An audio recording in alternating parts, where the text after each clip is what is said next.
নমস্কার, দেখছেন কলকাতা টিভি। আপনাদের সঙ্গে রয়েছি আমি ঋষিকেশ। শুরু করছি চারটে চারদিক।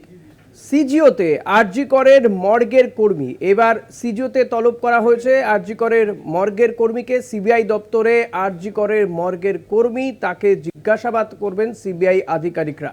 সিজিও কমপ্লেক্সে আরজি কর হাসপাতালের মর্গের কর্মী সিবিআই দপ্তরে গিয়েছেন, তাকে জিজ্ঞাসাবাদ করবেন সিবিআই আধিকারিকরা। একের পর এক আধিকারিককে জিজ্ঞাসাবাদ করছেন সিবিআই আধিকারিকরা। আরজি করে তরুণী চিকিৎসককে ধর্ষণ করে খুনের ঘটনার তদন্ত এখনও চালিয়ে যাচ্ছে সিবিআই।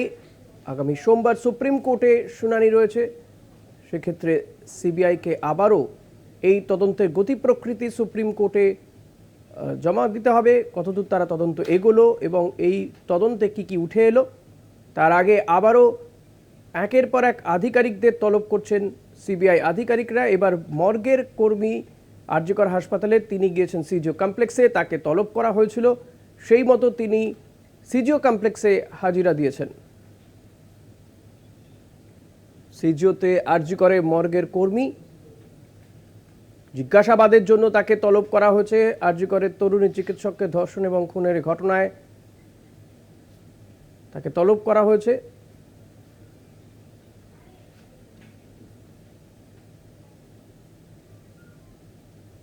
শাকিল মোস্তাক রয়েছেন সরাসরি সিজিও কমপ্লেক্স থেকে। শাকিল, কি জানা যাচ্ছে মর্গের কর্মীর কাছ থেকে? মূলত কোন কোন বিষয়গুলো জানতে চাইবেন সিবিআই আধিকারিকরা, কিছু কি জানতে পারছো?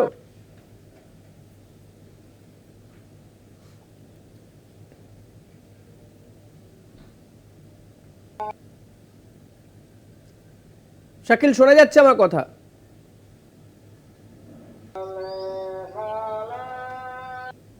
শাকিল, জানতে চাইবো যে এই যে মর্গের কর্মী সিজিও কমপ্লেক্সে গিয়েছেন, সিবিআই তলব করেছিল, তারপর তিনি গিয়েছেন ইতিমধ্যেই সিজিও কমপ্লেক্সে, মূলত তাকে কোন কোন বিষয়গুলো জিজ্ঞাসাবাদ করবেন সিবিআই আধিকারিকরা, কি জানতে পারছো এই বিষয়ে?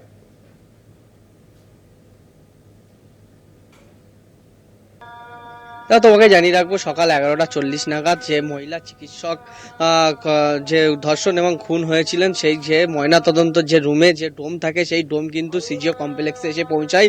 এরপরেই তাকে যে জিজ্ঞাসাবাদ প্রক্রিয়া সেটা কিন্তু শুরু করা হয়। এরপরেই কিন্তু এখনো পর্যন্ত তাকে জিজ্ঞাসাবাদ করা হচ্ছে। অন্যদিকে যে চিকিৎসক অপূর্ব বিশ্বাস, তাকেও কিন্তু জিজ্ঞাসাবাদ করা হচ্ছে। মূলত তাদের কাছ থেকে জানতে চাইবে যে ডোম এসেছে সেই সিজিও কমপ্লেক্সে, তার কাছ থেকে যে ময়নাতদন্ত রুমে কেউ ছিল কিনা, সেই সব বিষয় কিন্তু খুঁটিনাটি তাকে জিজ্ঞাসাবাদ করা হবে, এমনটাই কিন্তু সিবিআই সূত্র মারফত জানা যাচ্ছে। আচ্ছা, এছাড়া আজকে আর কাকে কাকে তলব করা হলো সিজিওতে?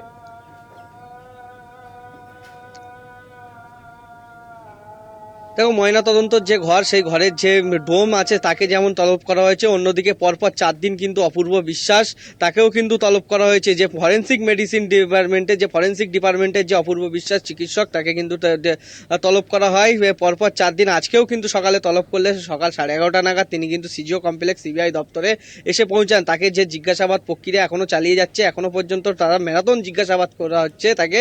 এরপরেই কিন্তু মূল বিষয়গুলো তার কাছ থেকে জানা হবে।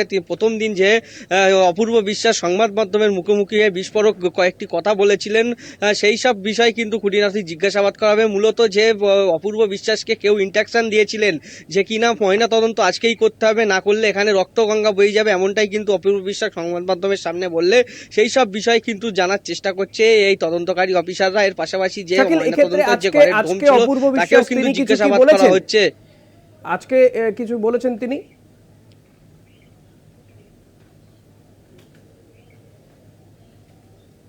যে ফরেন্সিক ডিপার্টমেন্টের এই যে চিকিৎসক অপূর্ব বিশ্বাস সকাল 11:30টার সময় যখন সিজিও কমপ্লেক্সে সিবিআই দপ্তরে আসলে কিন্তু তার একাধিক প্রশ্ন করি আমরা, যে সংবাদ মাধ্যমের সামনে তাকে প্রশ্ন করা হলে কিন্তু তিনি সব প্রশ্নের উত্তর এড়িয়ে কিন্তু সিবিআই দপ্তর আছে সেই সিবিআই দপ্তরে ঢুকে যায়। তার ইতিমধ্যে যে জিজ্ঞাসাবাদ প্রক্রিয়া সেটা কিন্তু শুরু করা হয়েছে, তাদের ম্যারাথন জিজ্ঞাসাবাদ চলছে, এমনটাই কিন্তু সিবিআই সূত্র মারফত জানা যাচ্ছে।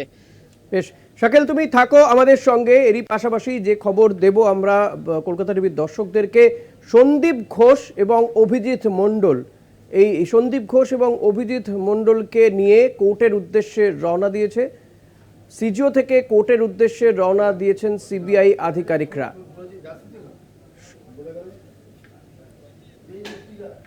শাকিল, এই বিষয়ে কি জানা যাচ্ছে? আমরা জানি যে এই সন্দীপ ঘোষ এবং অভিজিৎ মণ্ডল, যিনি কিনা অভিজিৎ মণ্ডল এক্ষেত্রে টালা যে থানা রয়েছে সেখান তিনি প্রাক্তন ওসি, সেক্ষেত্রে এদের নার্কো টেস্ট এবং পলিগ্রাফ টেস্ট করতে চেয়েছিল সিবিআই এবং তাকে এদের দুজনকে আবারও আদালতে পেশ করা হয়েছে। এই সামগ্রিকভাবে কি জানতে পারছো?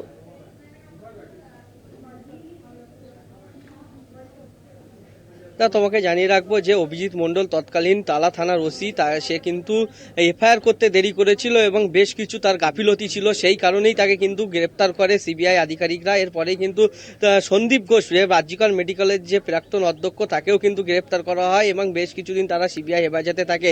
তারপরে ফের আদালতে তুললে ফের 5 দিনের সিবিআই হেফাজতে দেয় আদালত। তারপরেই আজকে কিন্তু সেই মেয়াদ শেষ হয়, তারপরেই শিয়ালদা আদালতে তাকে তোলা হয়েছে আজকে। এখনো পর্যন্ত এর আগেই কিন্তু সন্দীপ ঘোষ তাকে কিন্তু একাধিকবার ডেকে জিজ্ঞাসাবাদ করা হয় এই সিজিও কমপ্লেক্সের সিবিআই দপ্তরে। তারপরেই কিন্তু তার যে পলিগ্রাফ টেস্ট সেটাও কিন্তু সম্পূর্ণ হয়েছে। তার পাশাপাশি যে আরজিকর মেডিকেল কলেজের যে চিকিৎসক খুন ও ধর্ষণ যে মূল অভিযুক্ত সঞ্জয় রায়, তাকেও কিন্তু পলিগ্রাফ টেস্ট করা হয়েছিল। তারপরেই কিন্তু সন্দীপ ঘোষ এবং তাকে কিন্তু নার্কো টেস্টের অনুমতি নিতে আদালতে যায়, সেই খারিজ করা হয়, কিন্তু পরে আজকে কিন্তু আদালতে তোলা হয় এই সিবিআইয়ের পক্ষ থেকে। ধন্যবাদ শাকিল। কথা বলছিলাম আমাদের প্রতিনিধি শাকিল মুস্তাকের সঙ্গে, এবং শাকিল যেমনটা জানালো, আরজিকরের তরুণী চিকিৎসককে ধর্ষণ এবং খুনের ঘটনায় একদিকে যেমন তলব করা হয়েছে অপূর্ব বিশ্বাসকে, মর্গের কর্মীকে, পাশাপাশি সন্দীপ ঘোষ এবং অভিজিৎ মণ্ডলকে তাদেরকে আদালতেও পেশ করা হয়েছে। এদিকে এই আরজিকরের ঘটনার প্রতিবাদেই কংগ্রেসের অবস্থান বিক্ষোভ ডোরিনা ক্রসিংয়ে অবস্থান বিক্ষোভ কংগ্রেস কর্মীদের। শুভঙ্কর সরকার, তিনি প্রদেশ কংগ্রেস সভাপতি হওয়ার পর প্রথম কোনো কর্মসূচি বলা যেতে পারে কংগ্রেসের, এবং এই কংগ্রেসের অবস্থান বিক্ষোভে সদ্য প্রাক্তন প্রদেশ কংগ্রেস সভাপতি অধীর রঞ্জন চৌধুরীরও থাকার কথা। শুভঙ্কর সরকার তিনি প্রদেশ কংগ্রেসের সভাপতি হয়েছেন, তারপরে প্রথম কোনো এই ধরনের কর্মসূচি ডোরিনা ক্রসিংয়ে কংগ্রেসের অবস্থান বিক্ষোভ। যে ছবি আপনারা দেখতে পাচ্ছেন এই মুহূর্তে, আরজিকরের ঘটনার প্রতিবাদেই এই অবস্থান বিক্ষোভ কংগ্রেস কর্মী সমর্থকদের। শুভঙ্কর সরকার তিনি প্রদেশ কংগ্রেসের সভাপতি হওয়ার পর প্রথম কোনো কর্মসূচি, যে অবস্থান বিক্ষোভে থাকার কথা প্রাক্তন প্রদেশ সভাপতি অধীর রঞ্জন চৌধুরীরও। ডোরিনা ক্রসিংয়ে এই অবস্থান বিক্ষোভ চলছে। আরজিকর কাণ্ডের প্রতিবাদেই কংগ্রেসের এই অবস্থান বিক্ষোভ। কংগ্রেসের রাজ্যের প্রথম সারির নেতারা রয়েছেন এই অবস্থান বিক্ষোভে। সত্যসুন্দর ভট্টাচার্য রয়েছেন। সত্য, কংগ্রেসের অবস্থান বিক্ষোভ, শুভঙ্কর সরকার তিনি প্রদেশ কংগ্রেসের সভাপতি হওয়ার পরে প্রথম কোনো কর্মসূচি, সেক্ষেত্রে প্রদেশ কংগ্রেসের সভাপতি বা প্রাক্তন সভাপতি তারা কি হাজির রয়েছেন এই অবস্থান বিক্ষোভে? দেখো, আরজিকরের ঘটনা নিয়ে ইতিমধ্যেই কিন্তু এর আগেও রাস্তায় নেমে প্রতিবাদ করেছিল কংগ্রেস। এবার সরাসরি ধর্মতলায় ডোরিনা ক্রসিং, এখানে প্রদেশ কংগ্রেস সভাপতি নবনিযুক্ত শুভঙ্কর সরকার এবং প্রাক্তন প্রদেশ কংগ্রেস সভাপতি অধীর রঞ্জন চৌধুরী, তারা দুজনেই এই মুহূর্তে ডোরিনা ক্রসিং এ, ধর্মতলা ডোরিনা ক্রসিং এ কংগ্রেসের যে অবস্থান বিক্ষোভ চলছে সেই মঞ্চে তারা উপস্থিত হয়েছে। এবং মূল দাবি হলো যে সিবিআই ইতিমধ্যেই আরজিকরের ঘটনার তদন্তভার নিয়েছে এবং দ্রুততার সাথে যাতে এই তদন্ত প্রক্রিয়া শেষ হয় এবং দোষীরা উপযুক্ত শাস্তি পায়, সেই দাবিকে সামনে রেখেই কিন্তু আজকে কংগ্রেসের এই অবস্থান বিক্ষোভ কর্মসূচি। আজ এবং আগামীকাল এই দুদিন ধর্মতলা ডোরিনা ক্রসিং এ একটি মঞ্চ বাঁধা হয়েছে এবং সেই মঞ্চ থেকেই কিন্তু এই প্রতিবাদের কথা জানাচ্ছেন কংগ্রেস নেতৃত্ব এবং কর্মী সমর্থকেরা। ইতিমধ্যেই বিভিন্ন জেলা থেকে কংগ্রেস কর্মী সমর্থকেরা এসে উপস্থিত হয়েছেন। তারা জানাচ্ছেন যে ইতিমধ্যেই যেভাবে কংগ্রেস প্রথম থেকে রাস্তায় নেমে প্রতিবাদে সামিল হয়েছে, একই রকম ভাবে এই অবস্থান বিক্ষোভ কর্মসূচিও তারা চালাবে। যদিও পুলিশের তরফ থেকে এই অবস্থান বিক্ষোভ কর্মসূচির অনুমতি দেওয়া হয়নি। পরবর্তীকালে সত্য, আরেকটা বিষয় জানতে চাইবো, কংগ্রেসের এই অবস্থান বিক্ষোভে বামেদের কি দেখা যাচ্ছে, তারা কি থাকছেন? দেখো, বামেরা কংগ্রেসের এই অবস্থান বিক্ষোভে নেই, এটা একেবারেই তাদের দলীয় কর্মসূচি এবং সেই কারণেই কিন্তু তাদের এখানে নিজস্ব দলীয় কর্মসূচিতে তারা অংশগ্রহণ করেছেন। তবে দক্ষিণ চব্বিশ পরগনার একটি সাংস্কৃতিক সংগঠন তারা কিছুক্ষণ আগে এখানে নাটক পরিবেশন করেছিলেন। সেক্ষেত্রে তারা বা বাম সাংস্কৃতিক একটি সংগঠন, তারা এখানে এসে তাদেরকে অনুরোধ জানানো হয়েছিল তারা এখানে এসে তাদের এই সাংস্কৃতিক অনুষ্ঠান, একেবারে প্রতিবাদী যে একটি নাটক, সেই নাটক তারা মঞ্চস্থ করেছেন। সেক্ষেত্রে বাম কোনো নেতৃত্ব বা তারা কেউ মঞ্চে সরাসরি এখানে না এলেও এখানে কিন্তু কংগ্রেসের যে কর্মসূচি রয়েছে, অবস্থান বিক্ষোভ কর্মসূচি, তাতে কিন্তু কংগ্রেস নেতৃত্ব, প্রদেশ কংগ্রেস সভাপতি, প্রাক্তন প্রদেশ কংগ্রেস সভাপতি সহ বিভিন্ন কংগ্রেসের বিভিন্ন সংগঠন তারা কিন্তু এই অবস্থান বিক্ষোভ কর্মসূচিতে সামিল হয়েছে। ধন্যবাদ সত্য। কথা বলছিলাম প্রতিনিধি সত্য সুন্দর ভট্টাচার্যের সঙ্গে। ডোরিনা ক্রসিং এ কংগ্রেসের দুদিন ব্যাপী এই অবস্থান বিক্ষোভ। শুভঙ্কর সরকার তিনি প্রদেশ কংগ্রেস সভাপতি হওয়ার পরে পরে প্রথম কোনো কর্মসূচি, এবং যেই কর্মসূচিতে বর্তমান প্রদেশ কংগ্রেস সভাপতি তিনি তো রয়েছেন, প্রাক্তন সভাপতি অধীর রঞ্জন চৌধুরী তিনিও রয়েছেন ডোরিনা ক্রসিং এর এই অবস্থান বিক্ষোভে।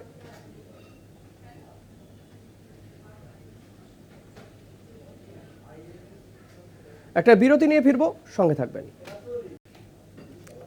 অনুব্রত মণ্ডল গতকালই তিনি বোলপুরের নিচুপট্টির বাড়িতে ফিরেছেন। তিহার জেল থেকে ছাড়া পান সোমবার। গতকাল তিনি বাড়িতে ফেরেন। তাকে ঘিরে রীতিমতো উৎসবের মেজাজ এখনো রয়েছে বোলপুরে।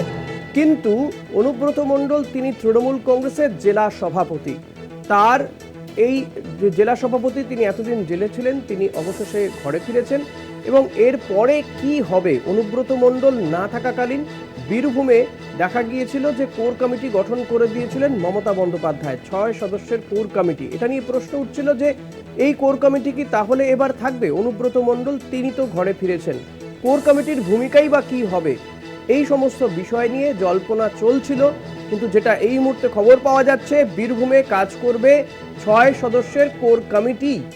6 সদস্যের কোর কমিটি সেটা থাকবে, এখনো পর্যন্ত এটাই আপডেট পাওয়া যাচ্ছে। বিষয় আরো জানবো আমাদের বিশেষ প্রতিনিধি দেবজ্যোতি ঘোষের কাছ থেকে। দেবজ্যোতি, কি জানা যাচ্ছে? কারণ এই কোর কমিটি, অনুব্রত মণ্ডল, আসলে বীরভূম জেলা জুড়ে কাজটা কে করবে, সংগঠনের কাজ কারা করবে, এটা নিয়ে একটা জল্পনা সৃষ্টি হয়েছিল গতকালই যখন অনুব্রত মণ্ডল ঘরে ফেরেন। কি জানা যাচ্ছে? দেখো, অনুব্রত মণ্ডল গতকাল বীরভূমে প্রবেশ করেছেন। তিনি ইতিমধ্যেই কিন্তু তৃণমূল কংগ্রেসের যে জেলা সভাপতির পদ, সেই পদে তিনি রয়েছেন।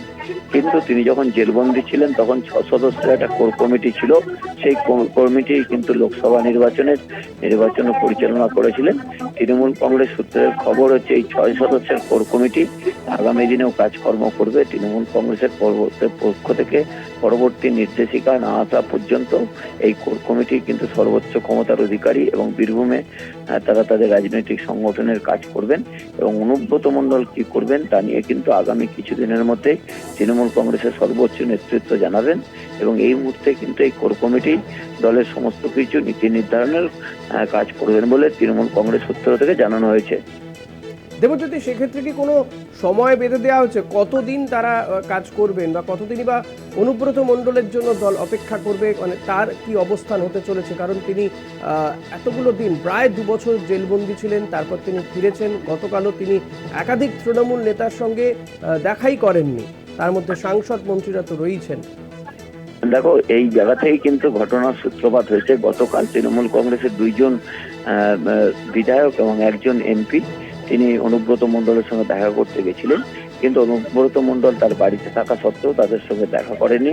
সেইখানেই কিন্তু একটা দ্বন্দ্ব তৈরি হয়েছে। তা নিয়ে কিন্তু তৃণমূল কংগ্রেসের পক্ষ থেকে রাজ্য নেতৃত্ব এই সিদ্ধান্ত নিয়েছেন যে 6 সদস্যের কোর কমিটি কিন্তু এই মুহূর্তে পুরো পরিস্থিতি দেখবেন। ধন্যবাদ দেবজ্যোতি। কথা বলছিলেন বিশেষ প্রতিনিধি দেবজ্যোতি ঘোষের সঙ্গে। বীরভূম থেকে সরাসরি রয়েছেন আমাদের প্রতিনিধি মনা বীরবংশী। অনুব্রত মণ্ডল ঘরে ফিরতেই বোলপুরের যে তৃণমূলের পার্টি অফিস, সেখানে কিন্তু ইতিমধ্যেই অনুব্রত মণ্ডলের ছবিতে সাজিয়ে তোলা হচ্ছে, ভরে গিয়েছে অনুব্রত মণ্ডলের ছবি। মনা, যে বিষয়ে জানতে চাইব, যে কোর কমিটি সেটা থাকবে বলে জানিয়ে দেওয়া হচ্ছে শীর্ষ নেতৃত্বের পক্ষ থেকে, সেক্ষেত্রে কতদিন এই কোর কমিটি কাজ করবে? বীরভূম জেলা জুড়ে সংগঠনের কাজ আখেরে করবে কে, অনুব্রত মণ্ডল নাকি কোর কমিটি? জেলা নেতৃত্ব তারা এই বিষয়টাকে কিভাবে দেখছে?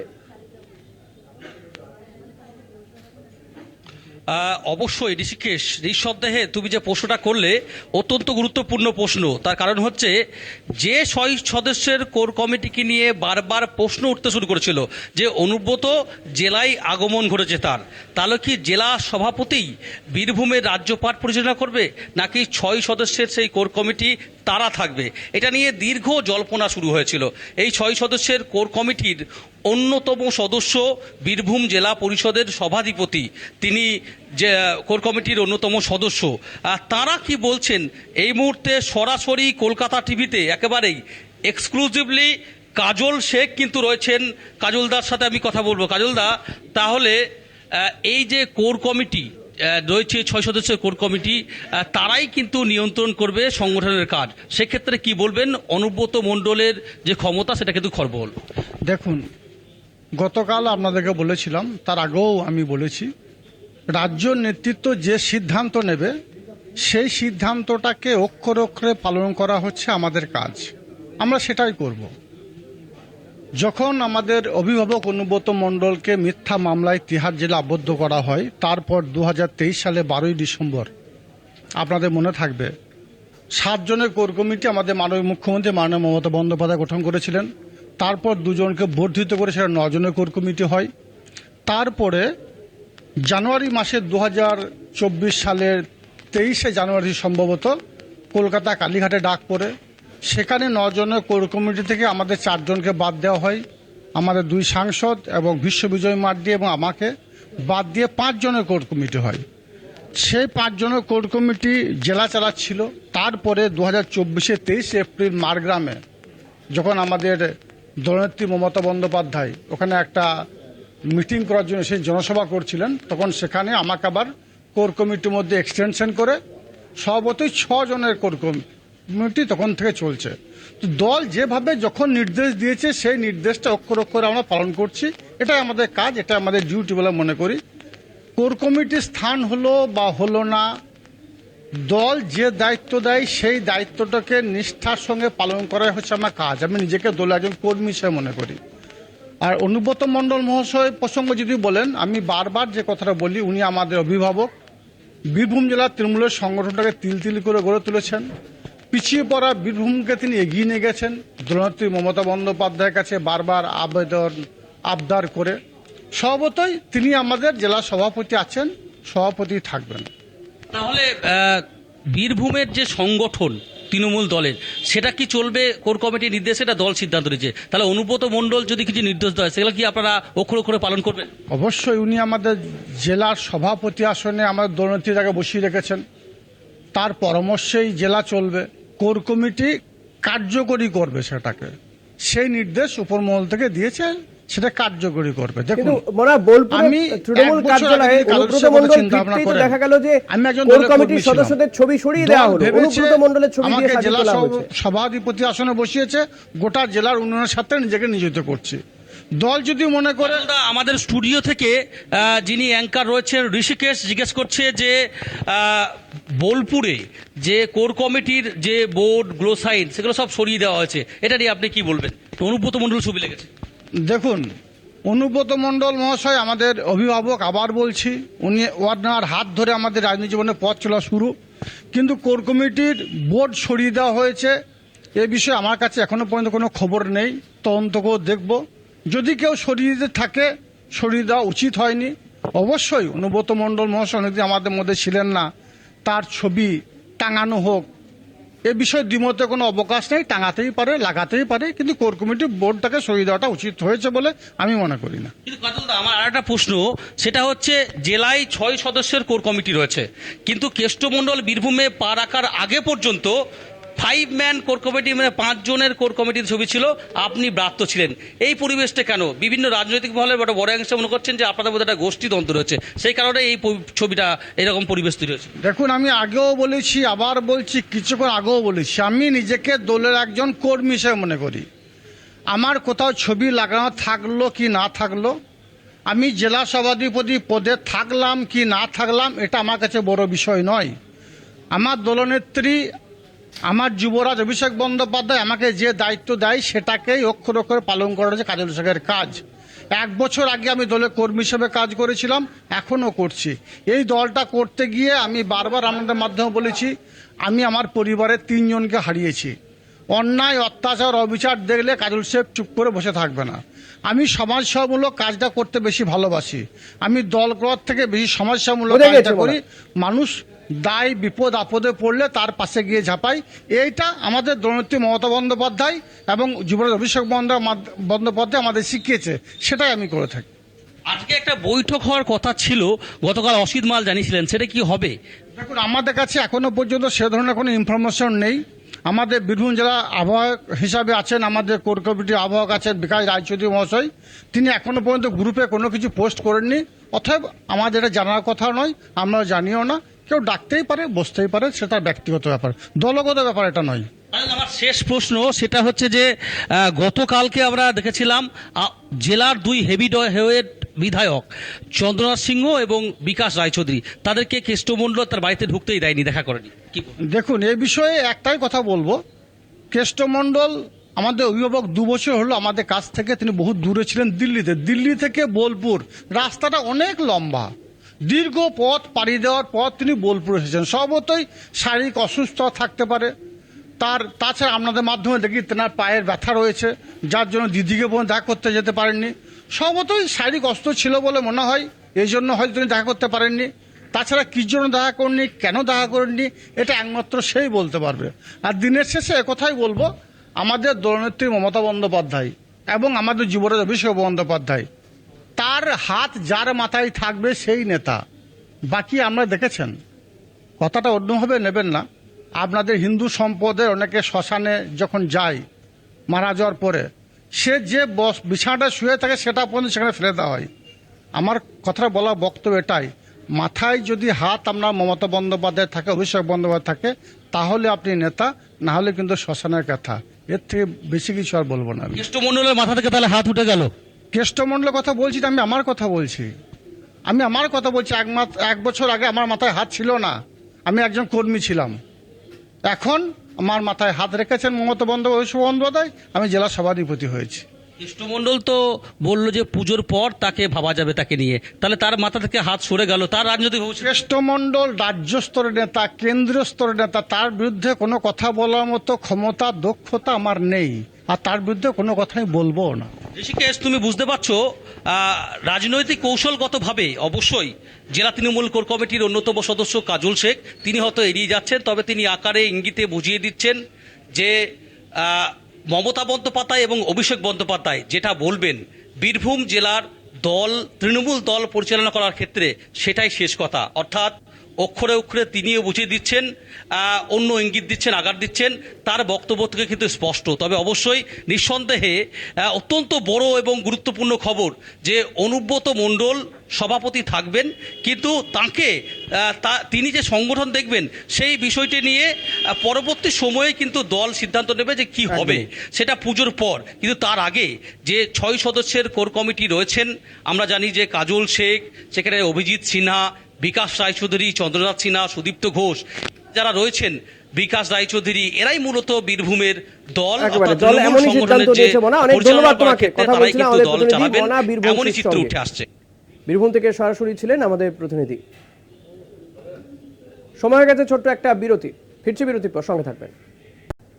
ফিরলাম বিরতির পর। এই মুহূর্তে যে খবরের দিকে নজর রাখবো, আরজি করের ঘটনার প্রতিবাদ করেছিলেন, অভিযোগ তাই চাকরি চলে গিয়েছে। রানাঘাট পুরসভার 2 অস্থায়ী কর্মীর চাকরি চলে গিয়েছে বলে অভিযোগ করা হচ্ছে। তার কারণ যে তারা নাকি আরজি কর ঘটনার প্রতিবাদ করেছিলেন, তাই তাদের চাকরি চলে গিয়েছে, এমনটাই অভিযোগ করা হচ্ছে। যদিও পাল্টা যুক্তিও রয়েছে। গোটা বিষয়টি বিস্তারিতভাবে জানবো আমাদের প্রতিনিধি সঙ্গীতা চট্টোপাধ্যায়ের কাছ থেকে। সঙ্গীতা, ঠিক কি ঘটেছে, কেন গেল চাকরি? হ্যাঁ দেখো ঋষিকেশ, রানাঘাট পুরসভার 2 অস্থায়ী কর্মী, নাম দীপায়ন গোস্বামী এবং দেবব্রত ঘোষ, দুজনেই কিন্তু রানাঘাটের বাসিন্দা।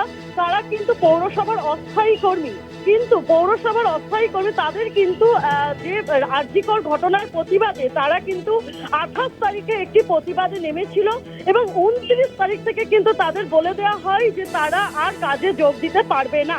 এবং কি কারণ সেটা বলা হয়নি, কিন্তু তাদের বিরুদ্ধে নাকি আমরা যখন যাই রানাঘাট পৌরসভার চেয়ারম্যান কৌশল দেব বন্দ্যোপাধ্যায় তার কাছে, তখন তিনি বলেন যে তাদের বিরুদ্ধে নাকি অভিযোগ আসে, তারা যে নিকাশি নালা যেগুলো আছে, যেগুলো কাজকর্ম যে পরিষ্কারের ব্যাপার আছে, সেই পরিষ্কার কিন্তু তারা করে না এবং কাজকর্মে কিন্তু তারা করে না, এবং তারা তাদের দুজনের বিরুদ্ধেই কিন্তু অভিযোগ আছে যে তারা কাজ ফাঁকি দেয়। সেই কারণেই তাদেরকে কিন্তু কাজ থেকে বসিয়ে দেওয়া হয়, এমনটা কিন্তু চেয়ারম্যান কৌশল দেব বন্দ্যোপাধ্যায় জানিয়েছে।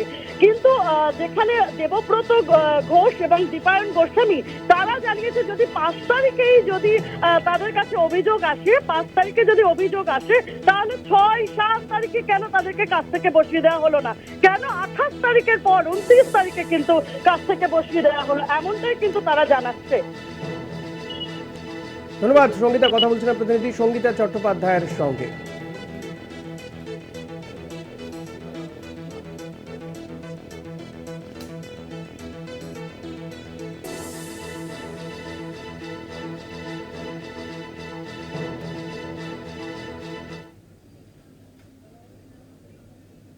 বন্যার জলে এখনো জলমগ্ন ঘাটাল ব্লকের বিভিন্ন এলাকা, রাজ্য সড়কে এখনো চলছে নৌকো।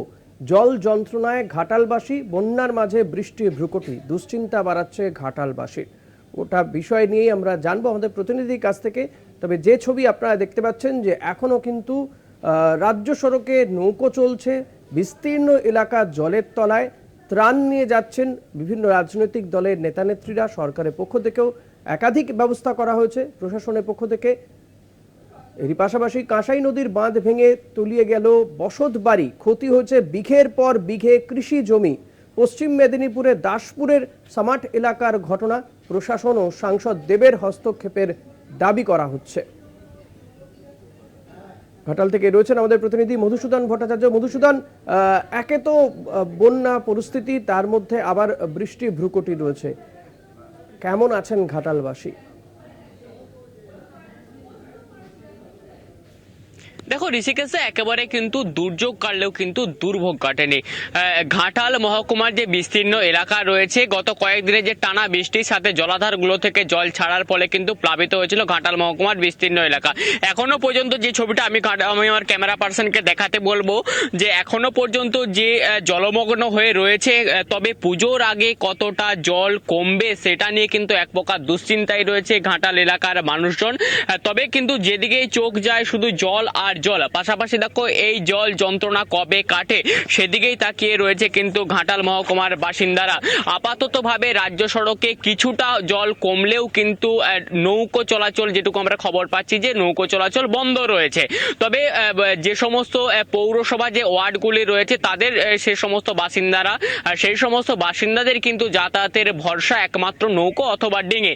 তবে দাসপুরের যে সামাট এলাকা অর্থাৎ কাঁসাই নদীর যে বাঁধ ভেঙে প্লাবিত হয়েছিল, আশিস বটবেল্লাবে এক ব্যক্তির বাড়ি তলিয়ে গিয়েছিল, পাশাপাশি তার যে বসত বাড়ি যে সমস্ত সরঞ্জাম সেগুলিও কিন্তু তলিয়ে গিয়েছে, তার পাশে কেউ দাঁড়ায়নি এমনটাও তিনি কিন্তু অভিযোগ করেছেন। তিনি দাবি করছেন যে হলে সাংসদ না হলে প্রশাসনিক আধিকারিকরা দ্রুত আমার পাশে এসে দাঁড়াক।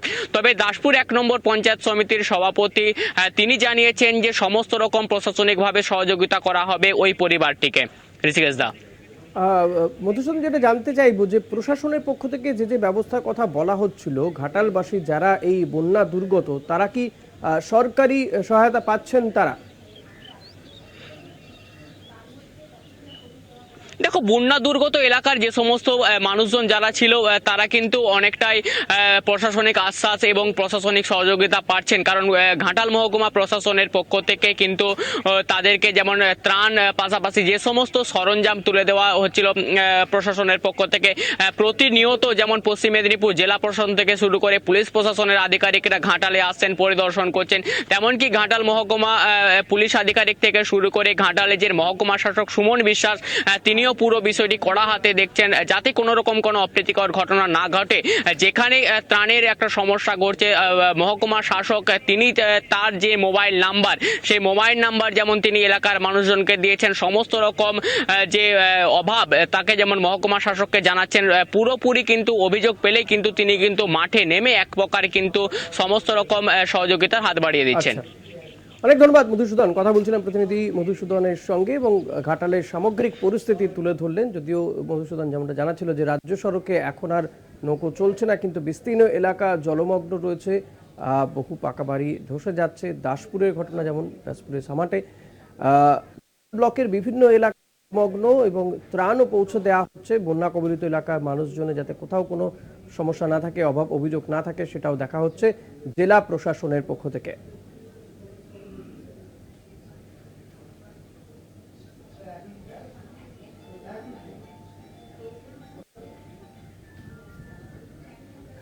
এদিকে শামশেরগঞ্জে ফের গঙ্গা ভাঙন। প্রতাপগঞ্জে গঙ্গায় ভেঙে পড়ল বাড়ি, ভেসে গেল বাইক। আতঙ্কে নদী তীরবর্তী এলাকার বাসিন্দারা। গঙ্গা ভাঙন রুখতে কাজ শুরু করেছে রাজ্য সরকার। মুর্শিদাবাদের শামশেরগঞ্জে গঙ্গা ভাঙন, যে ছবি আপনারা দেখতে পাচ্ছেন এই মুহূর্তে। আতঙ্কে নদী তীরবর্তী এলাকার বাসিন্দারা। গঙ্গায় তলিয়ে যায় বাইকও, যদিও রাজ্য প্রশাসনের পক্ষ থেকে ব্যবস্থা নেওয়া হচ্ছে বলে জানানো হয়েছে। দেখুন কিভাবে একটি বাড়ি, পাকা বাড়ি ভাঙনের জেরে একেবারে হুড়মুড় করে ভেঙে পড়ল গঙ্গায়। ছবি আমরা দেখালাম, একদম পাকা বাড়ি গঙ্গার পাড়ে তৈরি করা হয়েছিল, কিন্তু গঙ্গা ভাঙনের জেরে একেবারে মুহূর্তের মধ্যে হুড়মুড় করে তলিয়ে গেল গঙ্গার জলে। মুর্শিদাবাদের শামশেরগঞ্জে ছবি আপনাদের দেখালাম। মালদা মুর্শিদাবাদের বিস্তীর্ণ এলাকাতে গঙ্গা ভাঙন একটা বড় সমস্যা, যদিও এ নিয়েও কেন্দ্র রাজ্য দড়ি টানাটানি রয়েছে, যার জেরে ভুক্তভোগী নদী তীরবর্তী এলাকার মানুষজন।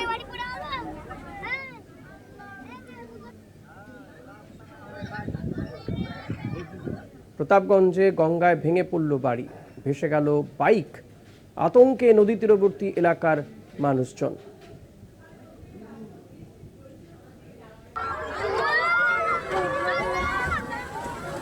গঙ্গা ভাঙন রুখতে সরকারের পক্ষ থেকে ব্যবস্থা করা হচ্ছে বলে জানানো হয়েছে, কিন্তু তা সত্ত্বেও আতঙ্কিত গঙ্গা তীরবর্তী এলাকার মানুষজন। যে ছবি আপনারা দেখতে পাচ্ছেন, এমনকি বাইকও তলিয়ে যায়।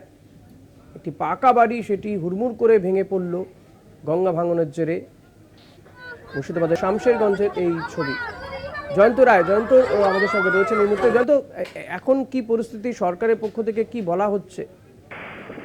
দেখো ঋষিকেশ, আমরা দেখতে পাচ্ছি যে বিগত ডিবিসির জল ছাড়ার পর এবং যে ঘূর্ণাবর্তন যে শুরু হয়েছে, বৃষ্টি, আগেকার বৃষ্টি এখনকার বৃষ্টি মিলে সব মিলে বিভিন্ন জায়গায়, মুর্শিদাবাদের বিভিন্ন জায়গায়, শামশেরগঞ্জ, ফারাক্কা, লালগোলাপ, ভগবানগোলা, এই সমস্ত এলাকায় এবং নবগ্রাম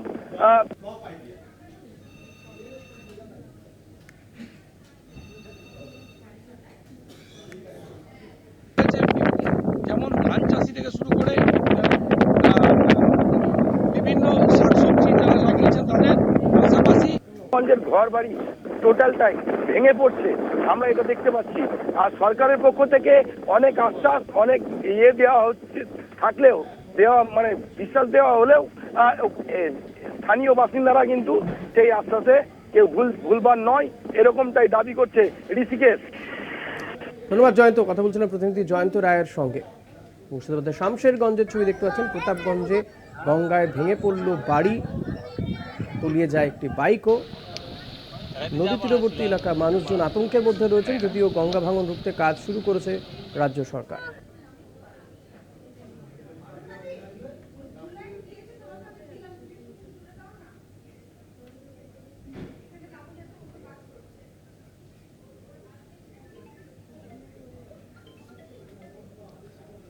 এদিকে নিম্নচাপের জেরে ঝাড়গ্রাম জেলা জুড়ে প্রবল বৃষ্টি। ডুলুং নদীর ওপর থাকা কজওয়ের ওপর বইছে জল। 20টি গ্রামের মধ্যে দিয়ে প্রায় যোগাযোগ বিচ্ছিন্ন হয়ে গিয়েছে। 20টি গ্রামে জলমগ্ন জেলার বিভিন্ন এলাকা। কজওয়ের ওপর দিয়ে জল বইছে।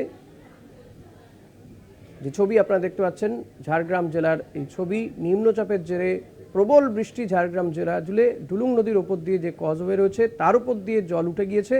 20টি গ্রামের মধ্যে প্রায় যোগাযোগ বিচ্ছিন্ন হয়ে গিয়েছে। জলমগ্ন জেলার বিভিন্ন এলাকা।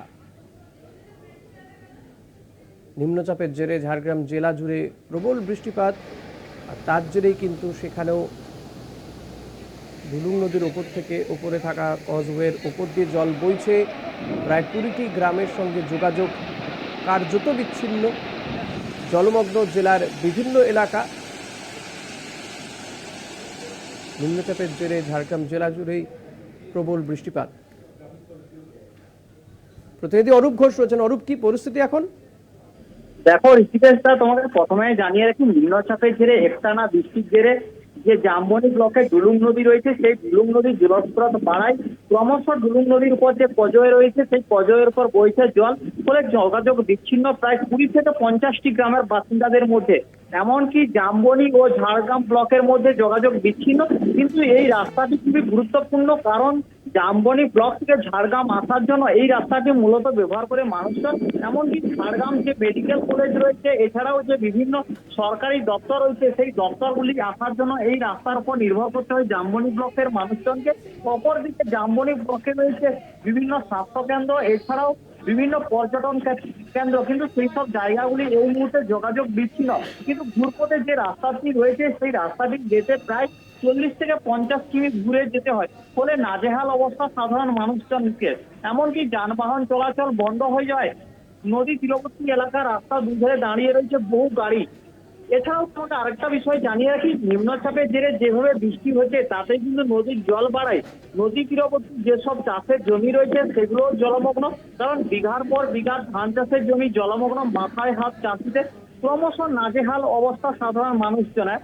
কবে এই নিম্নচাপ অর্থাৎ বৃষ্টি ছাড়বে, সেদিকেই তাকিয়ে রয়েছে সাধারণ মানুষজন। ঋষিকেশদা, ধন্যবাদ অরূপ। কথা বলছিলাম প্রতিনিধি অরূপ ঘোষের সঙ্গে।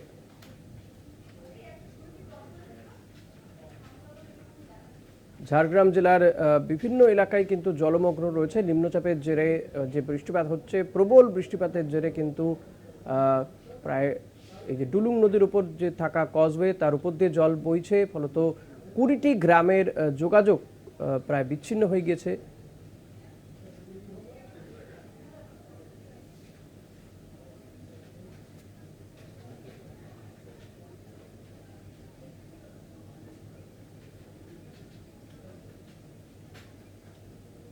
এই মুহূর্তে বিরোধী দলনেতা শুভেন্দু অধিকারী কি বলছেন শুনব।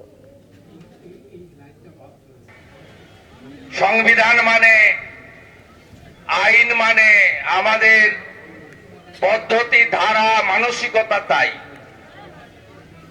আমরা গত 3.5 বছরে শতাধিক বার কোর্টে গেছি। আমি তো 76 বার। পার্টিও গেছে। একটা প্রোগ্রামও, শ্যামবাজারের ধর্না বলুন, ডরিনা ক্রসিং এর ধর্না বলুন, একটাও কর্মসূচি without the permission of the Kolkata high court আমাদের করতে দেওয়া হয়নি বা হয় না।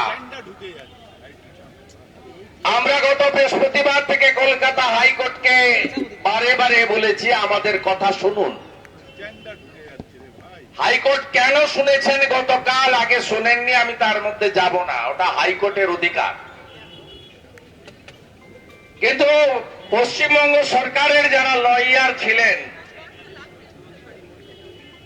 পশ্চিমবঙ্গ সরকারের পক্ষ থেকে যারা ওখানে ছিলেন, তাদের কথা মানে মমতা ব্যানার্জির কথা, তাদের কথা মানে আগের বিনীত গোয়েল, এখন মনোজ বার্মা। নতুন বোতল পুরনো মদ। হাইকোর্টে কি কান্নাকাটি কালকে সারাদিন, জায়গা বদলান, ওটা তো সাইলেন্স জোন। অনেক সিনিয়র সিটিজেন দাঁড়িয়ে 3 তলা 4 তলা থেকে শুনছেন। এটা সাইলেন্স জোন, হর্ন বাজানো বন্ধ থাকে। এখানে তৃণমূল কংগ্রেস খেলা হবে, গান বাজায় না।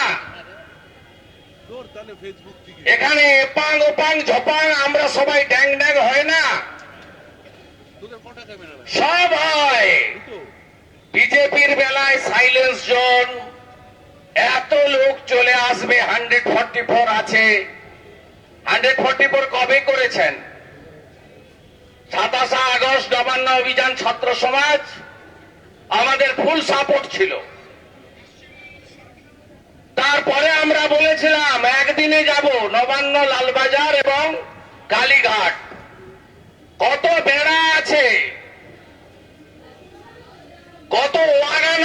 গার্ডেন রিচ থেকে ওয়াগন তুলে নামিয়েছিলেন নবান্ন অভিযানের দিন। স্বাধীনতার পর কেউ দেখেনি, স্বাধীনতার আগেও জানি না ব্রিটিশরা করতো কিনা। আমরা বলেছিলাম, যেদিন বলেছি আমরা, তার পরের দিন বিনীত গোয়েল 144 লাগিয়ে দিয়েছে, হরিশ চ্যাটার্জি, হরিশ মুখার্জি। এত ভয়, তাই সীমিত সংখ্যক লোকজনকে নিয়ে হাইকোর্টকে মেনে আমরা এখানে সমবেত হয়েছি। আমি ধন্যবাদ জানাবো রাজ্যের মাননীয় সভাপতি, মাননীয় ভারত সরকারের রাষ্ট্রমন্ত্রী, লোকপ্রিয় সাংসদ বালিরঘাট ডক্টর সুকান্ত মজুমদারকে, যিনি প্রথম দিন থেকে তার দপ্তরের কর্মব্যস্ততাকে দূরে সরিয়ে রেখে আরজি করের ইস্যুতে লাগাতার প্রত্যেকটি কর্মসূচিতে সময় দিয়েছেন, নেতৃত্ব দিয়েছেন, তার দায়বদ্ধতার প্রমাণ দিয়েছেন। আমি ধন্যবাদ জানাবো রাজ্যের সহসভাপতি, সাংসদ, শিক্ষক জগন্নাথ সরকার মহোদয়কে, রাজ্যের সাধারণ সম্পাদক সঞ্চালক জগন্নাথ চট্টোপাধ্যায়, বিধায়ক সাথী সাধারণ সম্পাদক দীপক বর্মন, প্রাক্তন সাংসদ বলিষ্ঠ নেত্রী সাধারণ সম্পাদিকা লকেট চট্টোপাধ্যায়, আমাদের বলিষ্ঠ নেত্রী দেবশ্রী চৌধুরী, যিনিও প্রথম দিন থেকে সমস্ত কর্মসূচিগুলোতে সামনে থেকে নেতৃত্ব দিয়েছেন, মাহফুজা খাতুন সহ সম্মানিত মঞ্চ, আয়োজক দক্ষিণ কলকাতার সভাপতি অনুপম ভট্টাচার্য সহ আমাদের সমস্ত মোর্চা এবং অন্যান্য সাথীবৃন্দ, ইন্দ্রনীল সহ সমস্ত সাথীবৃন্দ, আমরা সকলে সমবেত হয়েছি। একটাই আমাদের স্লোগান, দফা এক দাবি এক, দফা এক দাবি এক। এই দাবিকে সামনে রেখে আমাদের আন্দোলন। তৃণমূল কংগ্রেস ভয় পেয়েছে, তৃণমূল কংগ্রেস ভয় পেয়েছে বলে তারা জানে ভারতীয় জনতা পার্টিকে আটকাতে হবে। কারণ ভারতীয় জনতা পার্টি 2021 সালের পর থেকে পোস্টপোল ভায়োলেন্সে ক্ষতবিক্ষত হয়েছে। 57 জন আমাদের কর্মী, বগরাহাটের প্রার্থী মানস সহ আত্মবলিদান দিয়েছেন। পঞ্চায়েতে আমাদের 37 জন কর্মী আত্মবলিদান দিয়েছেন।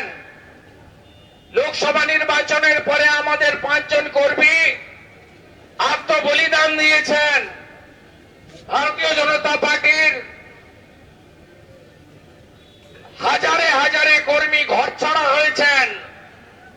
21 সালে বিধানসভার পরে এই রাজ্যে নয়, রাজ্যের বাইরে তাদেরকে গিয়ে আশ্রয় নিতে হয়েছে। 23-এর পঞ্চায়েত নির্বাচনের পরে জেতা পঞ্চায়েতের বিহারে, আসামে, ঝাড়খণ্ডে, উড়িষ্যায় গিয়ে আশ্রয় গ্রহণ করতে হয়েছে। লোকসভা নির্বাচনের পরেও 10,000-এর বেশি কর্মীকে ঘর ছাড়া হয়ে থাকতে হয়েছে। সবাই এখনো বাড়ি ফিরে যেতে পারেনি। এই জায়গায় অন্য কেউ দাঁড়াতে পারেনি। এই সরকার, এই পারিবারিক কোম্পানি প্রতিষ্ঠান, এই ব্যক্তিকেন্দ্রিক আঞ্চলিক রাজনৈতিক দল, হিটলার, মুসোলিনি, তার আরেক নামান্তর উত্তর কোরিয়ার অত্যাচারী শাসক কিমের একেবারে কার্বন কপি মমতা বন্দ্যোপাধ্যায় ভারতীয় জনতা পার্টিকে সেটিংয়েও আনতে পারেনি, দমাতেও পারেনি। বিধানসভায় 70টা লোক নিয়ে আমরা এদের 220 জনকে নাকানি চুবানি খাওয়াই। আপনারা দেখেছেন, শুনেছেন। সেই কারণে বিধানসভার, এই একমাত্র বিধানসভা ভারতবর্ষে যেখান থেকে লাইভ সম্প্রচার করে না। নড়াতে পারেনি। 16তে কংগ্রেসের অপোজিশন ছিল, মমতা ব্যানার্জিকে আঁচড় লাগাতে পারেনি। আমরা ভারতীয় জনতা পার্টি একেবারে মন্ডল থেকে রাজ্য, লোকসভা থেকে বিধানসভা আমরা লড়েছি। নবগঠিত লোকসভাতে ভারতীয় জনতা পার্টির সাংসদ সৌমিত্র খা, রাজু বিস্তা, অভিজিৎ গাঙ্গুলি, জগন্নাথ সরকার, খগেন মুর্মুরা ছত্রে ছত্রে এই সরকারের অত্যাচারের কথা ভারতবর্ষকে জানিয়েছে, ভারতবাসী জেনেছে। ভাইপোর চুরি, দুর্নীতি এই রাজ্যে যা চলছে মানুষকে বলেছে। তাই বিজেপির এই লড়াই সর্বাত্মক লড়াই, আপনারা ভয় পাবেন না। মমতার পুলিশ অলিতে গলিতে সব ছেয়ে আছেন আমরা জানি। বেড়া, বাঁশ, ব্যারিকেড, লোহার রেলিং, জল কামান, গ্যাস ফাটানোর বজ্র গাড়ি, গ্রেফতার করে নিয়ে যাওয়ার জন্য পিজন ভ্যান, বাস, কত যা যা অ্যারেঞ্জমেন্ট আছে সব আমাদের কাছে আছে। পুলিশের নিচের তলা মমতা ব্যানার্জির সঙ্গে নেই, মমতা ব্যানার্জির বিরুদ্ধে। তারা আমাদের যন্ত্রণা কষ্ট হয় খবর আমাদেরকে দেয়। ভারতীয় জনতা পার্টি আপনাকে এখনই তাড়াবে না, শুধু পদত্যাগটা চাইছে, পদত্যাগ চাইছে। ভারতীয় জনতা পার্টি পিছনের দরজা দিয়ে ক্ষমতা চায় না। ভারতীয় জনতা পার্টি আপনাকে ভোটে হারিয়ে ক্ষমতায় যাবে মানুষের আশীর্বাদ নিয়ে,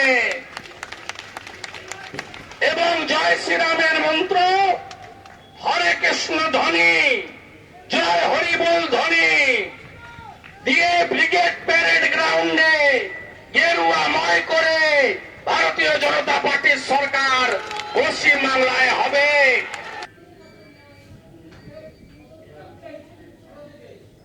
4টে 4 দিক আজ এই পর্যন্ত। দেখতে থাকুন কলকাতা টিভি, রাত দিন 7 দিন।